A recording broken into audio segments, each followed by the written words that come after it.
What is necessary for us to rejoice always? There's an interesting pattern that I've noticed doing mission work. Some of the most joyful worship services I've ever been a part of in other places in the world happen in some of the poorest and most oppressed places that I've been. And yet when I was there, and all the poverty and everything, you'll see kids fighting over a scrap of food naked on a scrap heap on Saturday, and then on Sunday, you go to church. And I remember this one time we were in a church, and it was they planned on building a school building, but they ran out of materials, and so nobody ever finished it. And so these Christians were just like, well, this building's just sitting there in the middle of nowhere.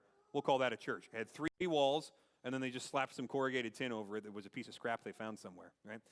And so that was the church building. And we got in there, and these people who were, in some cases, hungry, in some cases being mistreated by their employers and their family members, been kicked out of their families for following Jesus, right? And the joy that was in there, it was, I think I used this term earlier, spiritual static electricity. I mean, it made my hair stand on end. You walk in there and it's just like, man, what do these people know?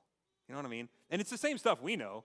It's just that they needed it more than we seem to feel like we need it sometimes, right? What is necessary for us to rejoice always? What do we have to have in order to obey this command in 1 Thessalonians 5:16? God already gave it to us. We need nothing more than what we were born with when we were born physically and when we were born again.